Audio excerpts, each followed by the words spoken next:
Viidiyoo biraatiin walitti deebinee jirra. Kitaaba haaraa kutaa 11ffaa kan waliin ilaalu ta'a yuunitii jalqabaarra.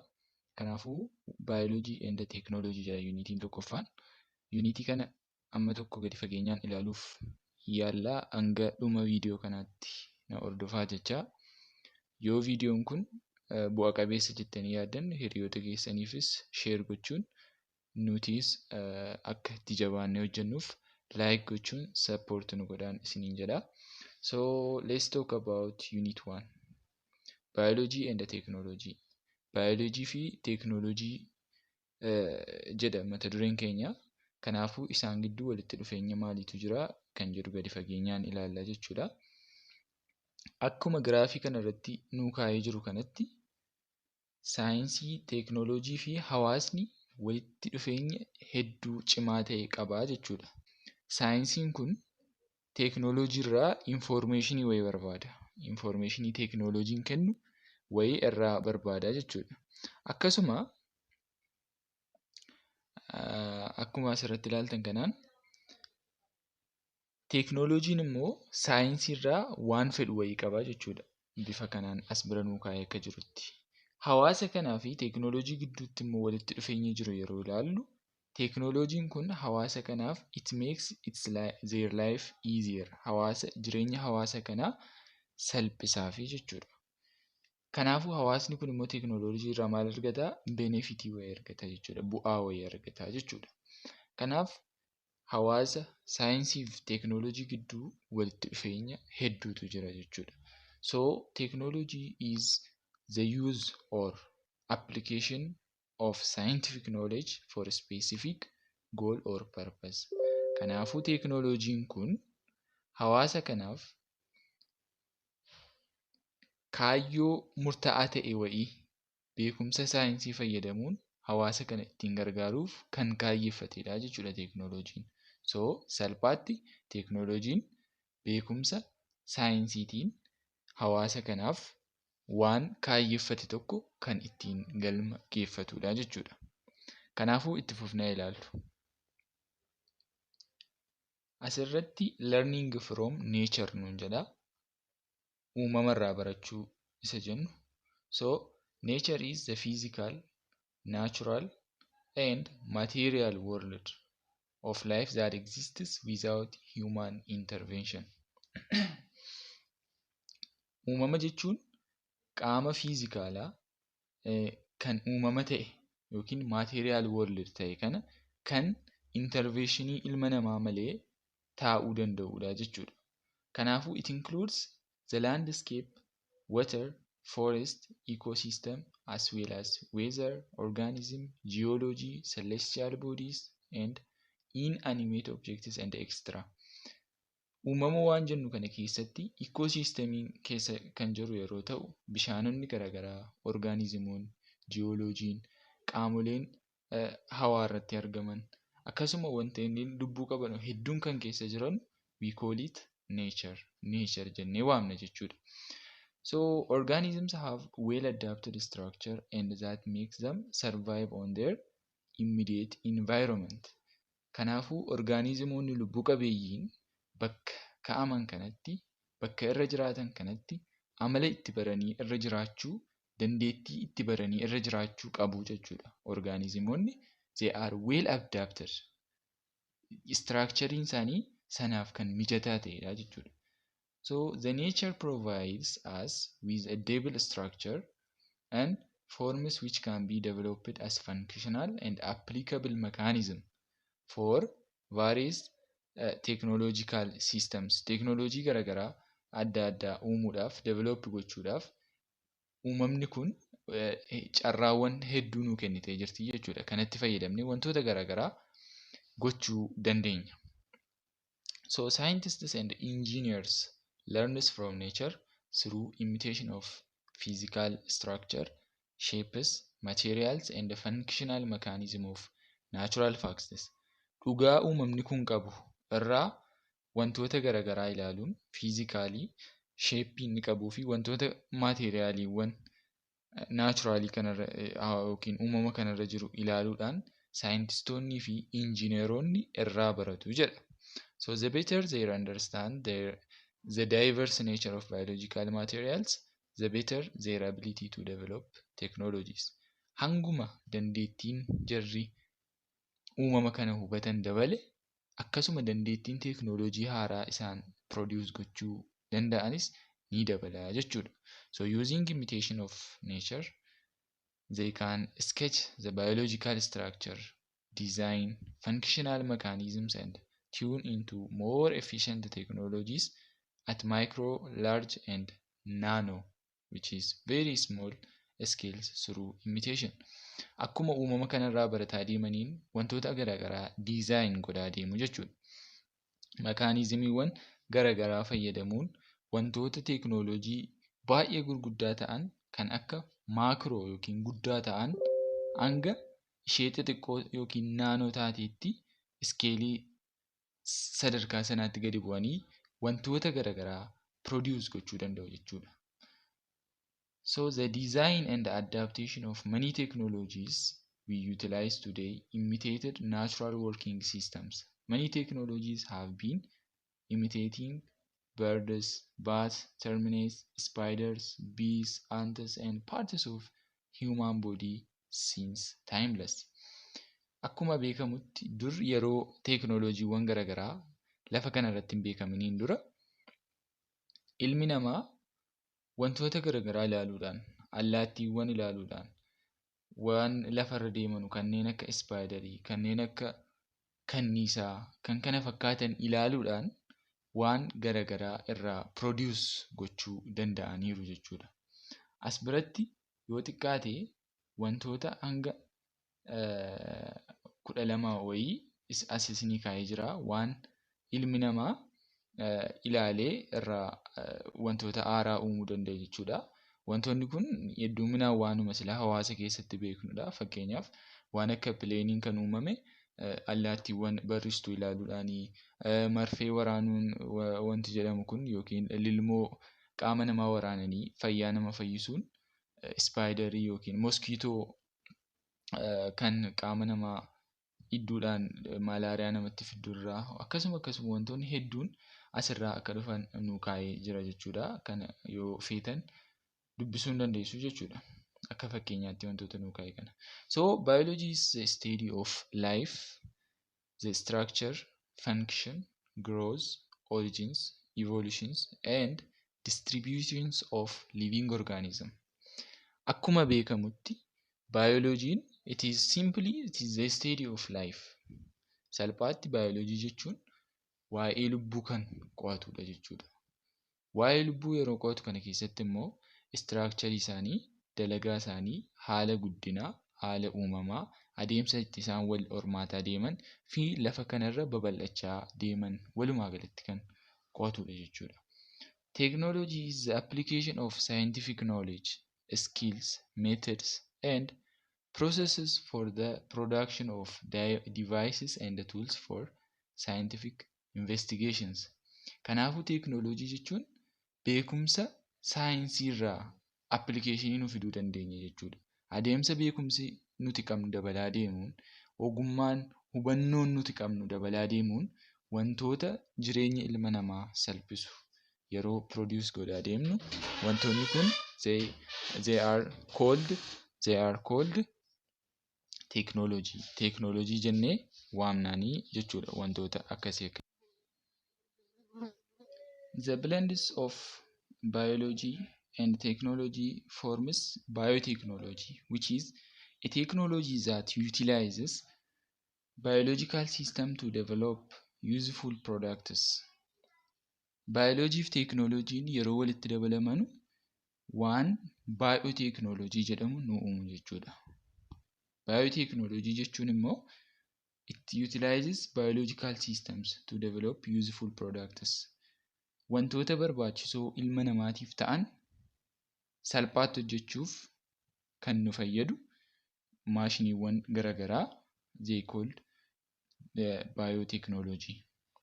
Kanaafuu biotechnology it is the integration of natural and engineering science. Walitti dhufeenya saayinsii uumamaa fi injineringii yookiin saayinsii injineringii to achieve what?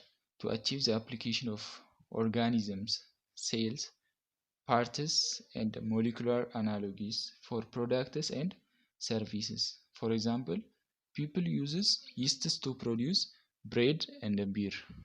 Fakkeenyaaf ilmi namaa raacitii fayyadamuudhaan daabboo fi biiraa garaagaraa dhugaatiiwwan garaagaraa produce akka godhu beekamaadha. Kanaafuu adeemsi akkasii maloota saayinsii fi teeknooloojii kana baayoloojii wajjin walitti fiduun jireenya keenya itti salphisnee waan ilmi namaa barbaaduu fi waan ilma namaatiif barbaachisu produce ittiin goonu maal jennee waamna? Baayooteeknooloojii jennaan jechuudha. Amma immoo mee gara the benefits of biology to technology isa jedhutti haa dhufnu. Bu'aa baayoloojiin teeknooloojiidhaaf fidee jedha. There are many benefits of biology to technology. Biology is a source of materials that enables us to imitate, design, adapt, and develop modern technologies and solve complex human problems. Biologiin madda wantootaati yookiin maateriyaaliiwwan garagaraati jedha. Maal gochuuf? Wantoota garagaraa design gochuuf, akka haaraatti uumuuf, develop gochuudhaaf teeknooloojiiwwan garagaraa kanneen rakkoowwan baay'ee walxaxaa ta'an ilma namaatiif hiikuu danda'an produce akka goonuuf madda ta'ee nu tajaajila jechuudha. So the diversity of nature stimulates the development of new technologies. Uumamni diverse ta'uunsaa, garagara ta'uunsaa, wantoonni natural resourcein jiran, wantoonni uumamaan jiran, mukkeen garagaraa, wantoonni garagaraa adda adda ardii kanarra jiraachuun wantoonni beekumsi addaa gara sammuu keenyaatti akka dabalamaa deemuu fi teeknooloojiiwwan garagaraa akka nu develop goonuuf nu fayyada. Scientists and engineers imitate nature to innovate, problem solve and expand their scientific understanding. Saayintistoonnii fi injiinaroonni uumama kana ilaaluudhaan wantoota garagaraa innovate godhu jechuudha. Wantoota haaraa argachaa deemu, rakkoowwan adda addaa furaa deemu, akkasuma beekumsa saayinsii isaanii dabalataa deemu jechuudha. Here are just a few examples of benefits of biology to technology. Bu'aawwan baayoloojiin teeknooloojiif kenne isaan murtaawaan isaan gara gadii kana jiranidha jechuudha. Fakkeenyaaf the medicinal plants. Many biological substances in plants have been used to develop medicines. Biochemicaliin garagaraa kan bioloojii keessatti argamu yookiin pilaantiiwwan keessatti argamu qorichoota garagaraa develop gochuuf nu fayyada. Scientists have imitated nature to develop artificial version of these biochemical substances. Kanaafuu kanarraa ilaaluudhaan wantoota artificial garagaraa, biochemical substance garagaraa akka jarri develop godhanuuf kaka'umsa kan ta'eef medicinal plantii kana jechuudha. The second one is gene engineering and biosynthetic materials. Scientists have imitated the nature of human, animal and plant genes, and the use of imitating genes includes gene engineering to cure genetic conditions and creation of biosynthetic materials to repair damaged body tissues. Gene engineering kana saayintistoonni akka baraniif sababa kan ta'eef uumamaa jechuudha. Uumama kanarraa adeemsa ittiin jiiniin guddatee adeemu hubannoo isaa argachuun isaanii maaliif isaan fayyadeera? Gene engineeringidhaaf beekumsa gadi fageenyaan akka argatanii fi dhukkuboota genetic disease ta'an yookiin rakkoo wal hormaataa irratti dhufan cure akka godhaniif isaan fayyadee jira. Akkasuma immoo maateriiyaalota baayosynthetikii garagaraa kanneen tishuu fi seeliiwwan miidhaman adda addaa repair gochuuf isaan fayyadan akka isaan develop godhaniif isaan fayyadeera jechuudha. The third one is building designs. Engineers have imitated the mound architectures of termites in the design of building chimney which have a constant temperature and humidity.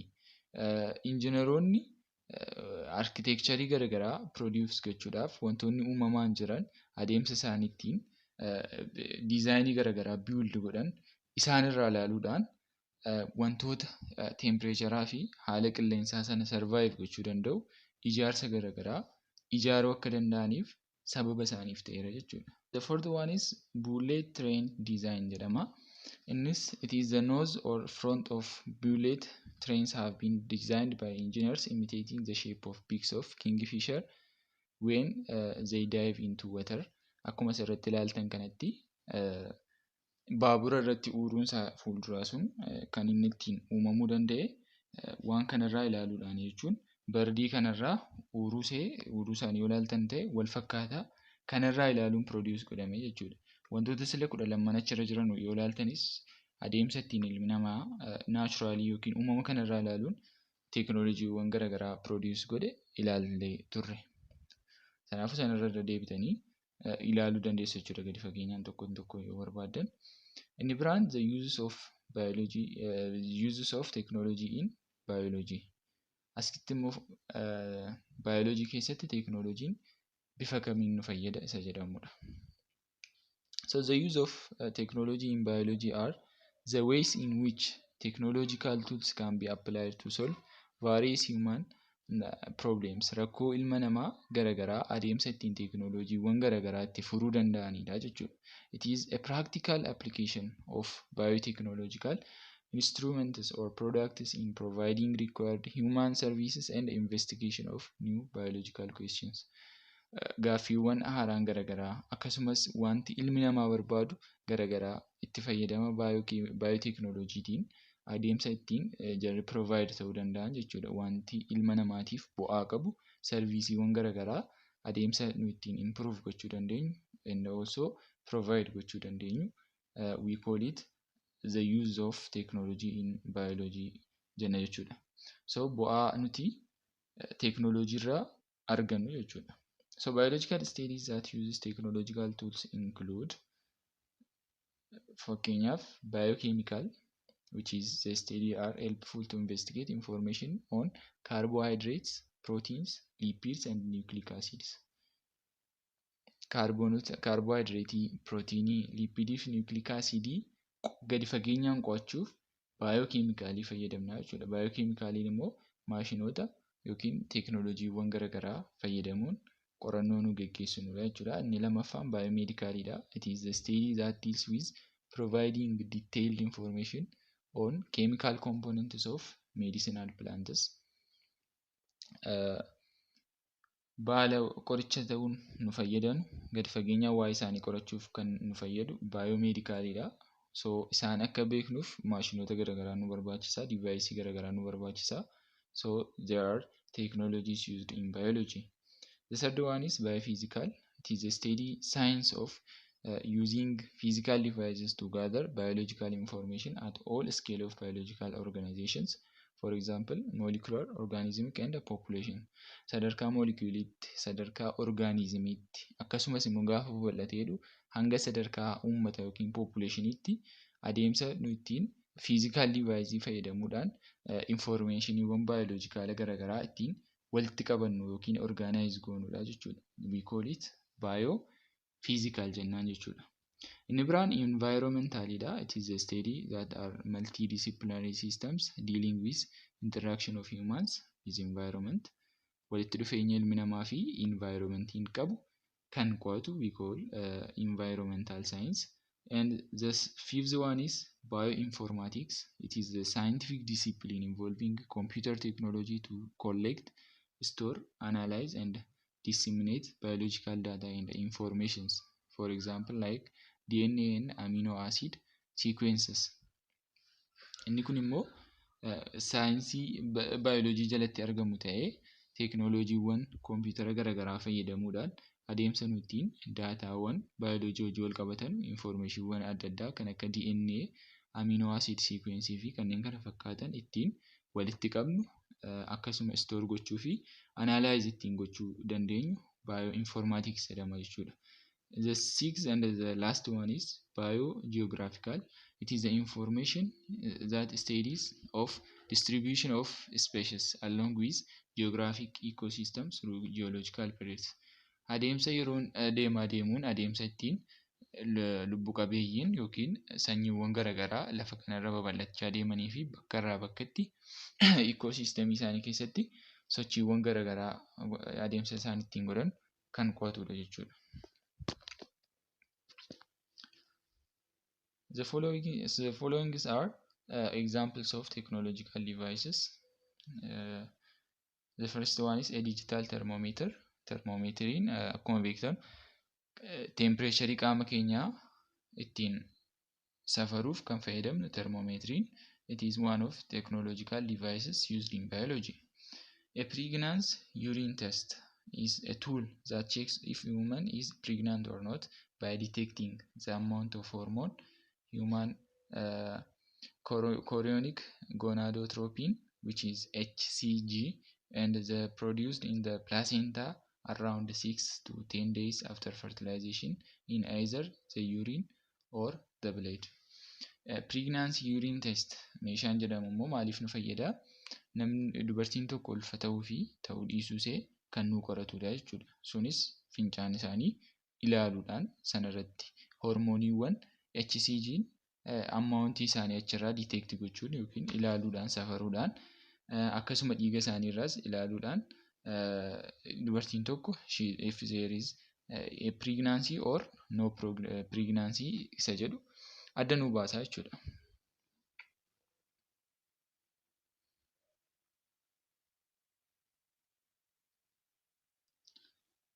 The second one is diabetic blood test. It is a tool to measure level of blood sugar taking sample blood from finger. Isheen kun immoo baay'inaan yeroo mana yaalaa deemnu kan itti fayyadamnudha. Kunis blood test yookiin hanga sukkaara qaama keenyaa safaruuf quba keenyarra kutuudhaan yookiin quba keenyarra waraanuudhaan kan isaan test godhanidha jechuudha. The third one is HIV test. It is a detector to identify whether you have an infection of virus or not. Vaayirasiin qaama keenya keessa jira moo hin jiru isa jedhu test gochuuf kan nu fayyadudha jechuudha. The fifth one is computer information technology scanning, which is a device used for investigating information on disease or cancerous areas of human body. Qaama namaa keessatti kaansariiwwan garaagaraa dhukkuboonni garaagaraa jiraachuuf dhiisuu isaanii investigate kan godhu kan safarudha jechuudha. And computer tomography scan, which is CT scan, it is commonly known in Ethiopia. Hospitaalota gurguddaa keessatti kan meeshaawwan kun argamanu. It is a sophisticated X-ray technology used to take many X-ray pictures of a body used to detect and screen for variety of diseases and conditions. Dhukkuboota ciccimoo ta'an dhukkuboota garaagaraa qaama keenya keessatti test gochuudhaaf jiraachuu dhiisuu isaanii. It is a sophisticated type of X-ray technology.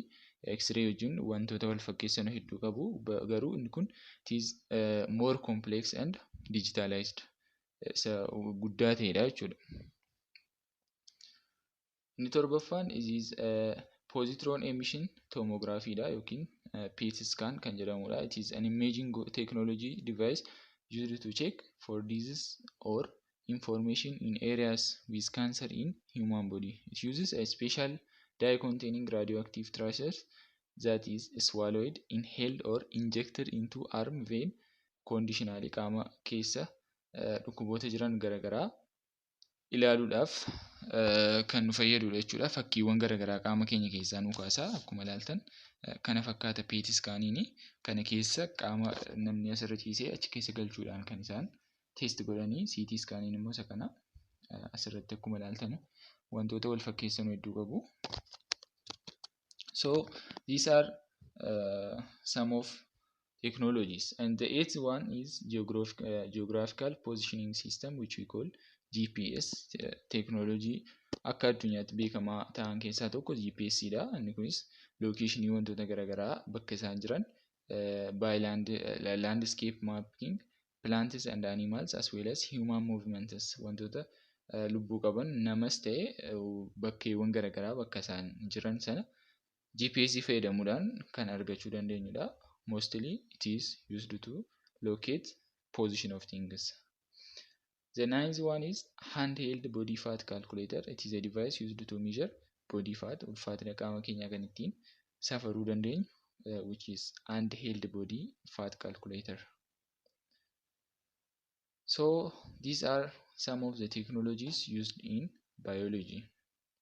So let's talk about impacts of biology and technology on society and the natural world. Bu'aawwan bioloojiin qabuu fi teeknooloojiin qabu.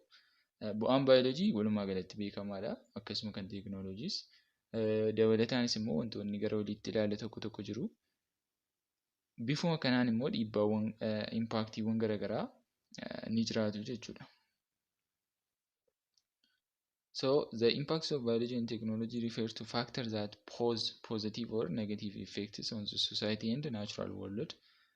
When we say impact, it is not only negative, it may be positive or negative. Dhiibbaa yeroo jennu dhiibbaan positiivis negatiivis ta'uu danda'a. So the advancements of biological information and technological devices can highly influence or control societal and natural world. Addunyaa keenya kan hawaasaas ta'e hawaasummaa addunyaa kana walumaa galatti improve gochuu yookiin dhiibbaa hedduu kan irratti qabanidha. Keessumattuu ta'e teeknooloojii yeroo ammaatti jechuudha. Akkasuma informationiinis dhiibbaa hedduu qabachuudha. That is why we call information is power. So impacts of biology on society and the natural world. Let's talk about impacts of biology. Impacts of biology refers to effects arising from advancement of biological knowledge and innovations. Beekumsi biology akkuma dabalaa deemeen akkasuma immoo wantoonni garaagaraa develop yeroo ta'aa deeman maaltu uumama isa jedhu mee ilaalu. Fakkeenyaaf ensuring food security eegumsi nyaataa baay'ee sadarkaan eegamuusaa dabalaa deema jechuudha. Also medicine and disease treatment have resulted and it is improved health and longevity especially in developed countries. Biyyoota gurguddataa jiran keessattis nyaata hojii wal qabatee qorichoota garaagaraa hojii wal qabatee dhiibbaan bioloojii fi teeknooloojiin fide hedduudha. Akka biyya keenyaattis immoo wantoonni garaagaraa dabalaa deemaa jiru jechuudha. Achieving better supply of energy and clean water, energy adda addaa akkasuma immoo bishaan qulqulluu ta'e provide gochuudhaan increase in industrial production due to microbial action, productioniiwwan industirii garaagaraa keessatti wantoota garaagaraa produce gochuudhaan akkasuma immoo antibioticsii dhukkuboota garaagaraa fayyisu produce gochuudhaan teeknooloojiiwwan garaagaraa immoo kanneen akka informationii kana bakka garaagaraatti argachuu dandeenyu akkasuma immoo dhukkuboota garaagaraa treat ittiin gochuu dandeenyu hawaasa kana nageenya hawaasaa kan ittiin qo'achuu dandeenyu fi to'achuu dandeenyu wantoota nu fayyadan hedduutu produce godhamaa jira jechuudha. Beekumsa saayinsii fayyadamuudhaan biological weapons production and use destroy natural world akkuma positiiviin jiru immoo negatiiviin isaas jira waan ta'eef wantoota lubbuu namaa lafa kanarraa balleessan wantoota akka meeshaalee waraanaa akkasuma immoo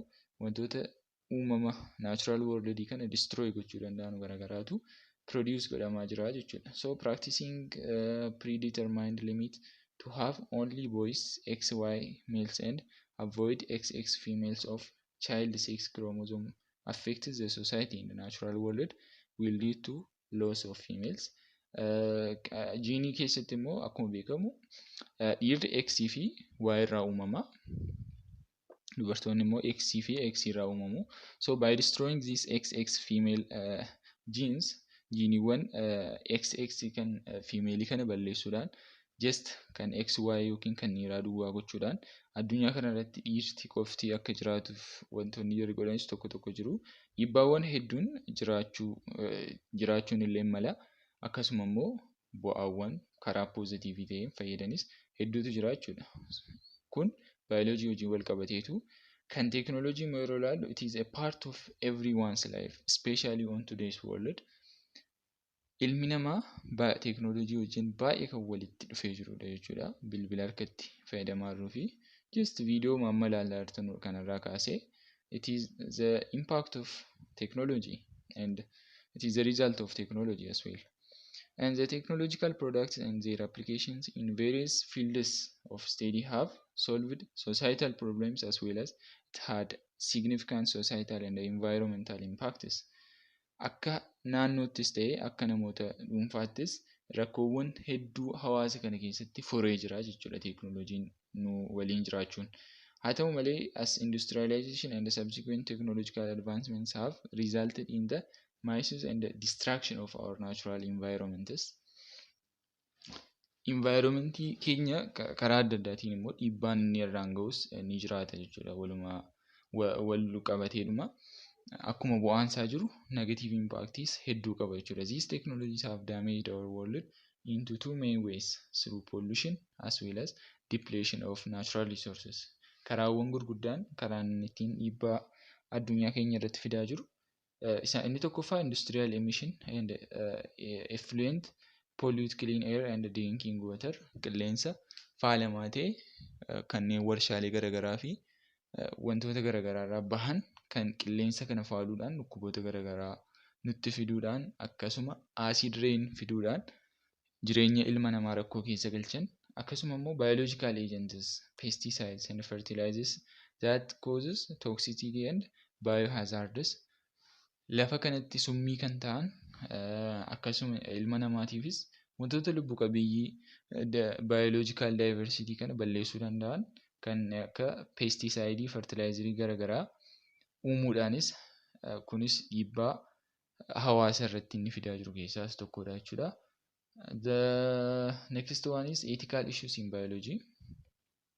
Haala seera yookiin amala biology keessa jiru immoo yeroo laallu ethical issues in biology are those issues that arises concerning the rightness or wrongness of using biological discoveries for the health and well-being of humans. Ilmi namaa wantoota bu'aa bioloojii ta'an kana fayyadamuu isaa irratti bu'aawwan discovery garaagaraa wantoota produce godhaman kana yeroo yeroodhaan develop ta'aa jiran kana ilmi namaa fayyadamuun isaa kun sirriidha moo sirrii miti isa jedhu kana there is ethical standard that tests for this. Ilmi namaa kana fayyadamuun hangam dhiibbaa irratti fida isa jedhu kan ilaalu. This is what we call ethical issues in biology, and the ethical issue in biology deals with variety concerns related to biotechnology, medicine and environmental, including the rightness or wrongness of using biotechnological information, products, devices on human health as well as lifestyle and livelihood systems. Walitti dhufeenya hawaasni kun qabu waa'ee jireenya isaa irratti lifestyle fi nageenya fayyummaa ilmi namaa qabu irratti dhiibbaawwan dhufan hedduutu jiru jechuudha. Bioloojii kana bu'aa bioloojii kana fayyadamuudhaan meeshaalee biotechnolojiidhaan produce godhaman kana fayyadamuu isaatiin dhiibbaa irra gahu kana irratti sirrii ta'uu fi sirrii ta'uu dhiisuu isaanii walumaa galatti kan qo'atudha jechuudha. Ethical standard isaa kan test godhu. These are ethical issues. So ethical treatment of plants and animals during biological studies.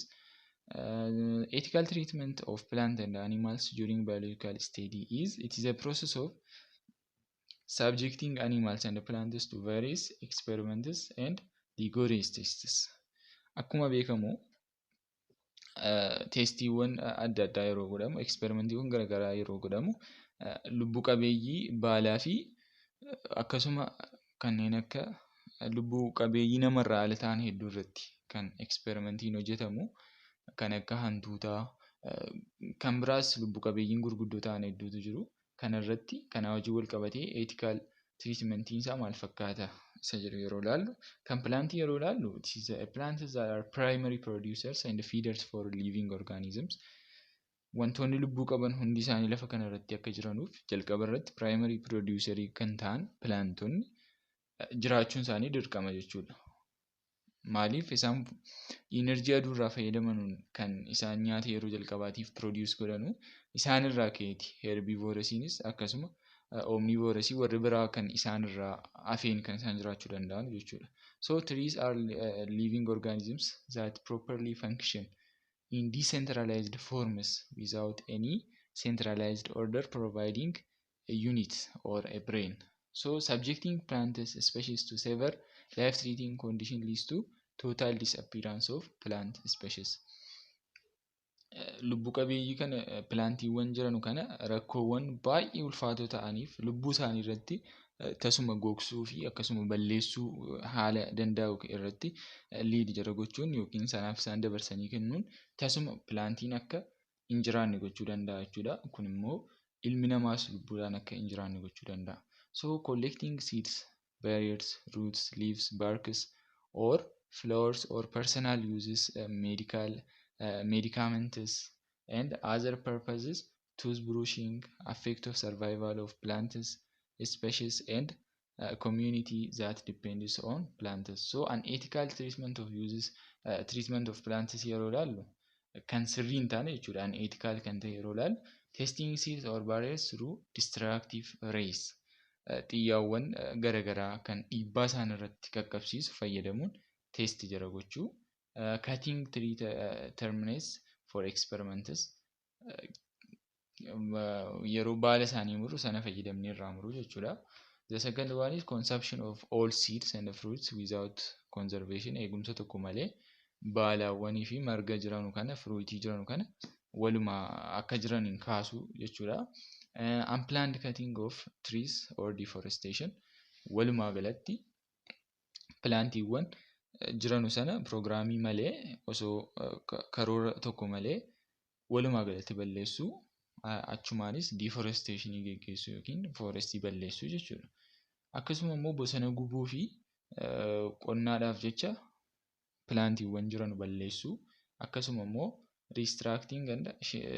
restructuring the shape of trees for aesthetic appeal, bareedinaaf jecha structure isaanii yookiin haala isaanii jajallisuun akka ofii fedhanitti yeroo godhanu irratti isaaniif haala guddina isaaniitiif hin taane taanaan baduu danda'u jechuudha.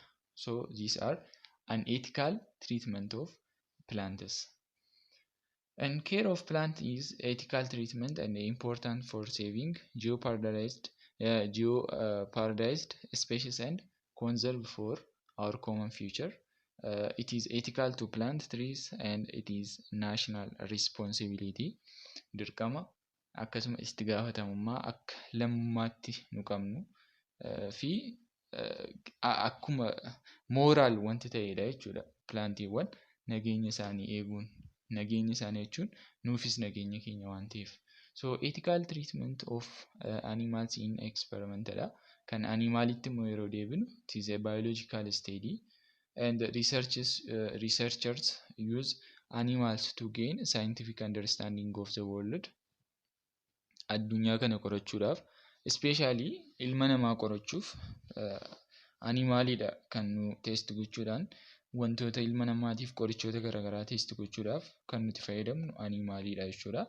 So the understanding of the world, walumaa galatti beekumsa addunyaa kana argachuuf animalii fayyadamu jechuudha researcheroonni yookiin qorattoonni.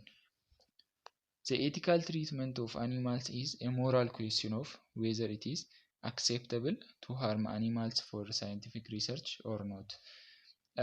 Wantoota kana lubbu qabeeyyii kana ilma namaa qorachuuf bu'aa ilma namaatiif isaan lubbuu isaanii balleessuun kun is it moral or not in jedhu gaaffii biraati. Akkasuma it is the animals that are sentient creatures that have nervous system, feel painful feelings, emotional stresses and have interests and values. This is given that it is unethical to harm animals during experiment or rigorous testing. Morally yeroo ilaallu isaanis akkuma ilma namaa inni dhukkubaanii itti dhaga'ama, miirawwan garaagaraa isaanitti hin dhaga'ama waan ta'eef it is not moral to affect them and to harm them for testing and making some experiments on them. Isaan irratti experimentii garaagaraa adeemsisuun morally sirrii miti. It is unethical and it is unethical treatments of animals in research include approach which is expose animals to rigorous experiments that may injure or cause pain to animals. Animalii kana irratti beeyladoota kana irratti dhukkuba miiraawwan adda addaa isaan irratti wantoota dhaga'amsiisuu danda'an gochuun kunumtuu walumaa galatti it is unethical, sirrii miti jechuudha. Aadi maleedha akka jennudha jechuudha. So the researchers must reduce the impact of unethical treatment of animals through 3 RS principle described below. RSC sadan principally RSC sadi jedhu fayyadamuudhaan dhiibbaa isaan irra gahu kana gadi buusuun ni danda'ama jechuudha. The first one is reduction, second is refinement, and the third one is replacement. So what's reduction? Reduction is minimizing the number of animals used in experiment by improving experimental techniques and sharing information with others. Fakkeenyaaf qorattoonni bakka adda addaatti qorannoo garaagaraa geggeessu mataa isaaniitiin immoo dhiibbaan isaan animaalii irratti qaqqabsiisan of danda'ee qoba qobaatti jira jechuudha. Kanaafuu informationii garaagaraa waliif share godhu taanaan hangi animaalii isaan eksperimentii fayyadamanii gadi bu'aa. Akkasuma immoo maloota garaagaraa teeknikii garaagaraa fayyadamuudhaan adeemsa ittiin lubbuu animaalii kana beeyladoota kanaa hanga fayyadamnu kana gadi buusuun lakkoofsa xiqqaa fayyadamuuf yaaluudha. Inni biraa immoo refinementidha. It is cleansing experiment in a way that enables to reduce suffering of animals, useless invasive techniques, better medical care and better living condition. Inni kun immoo yeroo eksperimentiin isaan irratti geggeessamu wantoota garaagaraa fayyadamuudhaan dhukkuba isaanitti dhaga'amu kana dhiibbaa yookiin yaaddoo isaan irratti dhaga'amu kana adeemsa garaagaraatiin qorichoota garaagaraatiin gadi buusuudha jechuudha. The third one is replacement. It is substituting experiments on animals with alternative techniques using cell cultures instead of whole animals, biosynthesis and computer simulated models. This means that yeroo test goonu yeroo eksperimentii garaagaraa isaan irratti geggeessuun lubbuu sana guutuu yookiin beeylada sana fayyaasii irratti eksperimentii sana geggeessuu irra hanga danda'ametti seeliiwwan yookiin tishuu sana keessaa hanga murtaa'e fudhachuudhaan sana irratti test gochuuf yaalii gochuudha jechuudha. This is what we call replacement. So unitiin tokkoffaan walumaa galatti kana fakkaata. Egaan kun viidiyoon kun isinitti toleera yoo ta'e like godhaa akkasuma subscribe gochuun maatii ta'a. Akkasuma immoo viidiyoo kana irratti yaada qabdan koomentii irratti nu barreessuun support akka itti fufnee gara fuulduraattis hojjennuuf nu gargaaraa jechuudha. Yaada keessan ibsuun wanta dabaluu qabnuu fi akkasuma waan asirratti jettanii yaaddan waan sirreessuu qabdu jettanii yaaddan osoo koomentii irratti nu barreessitanii nutti tola. Hanga guyyaatti aanutti nagaa wajjin.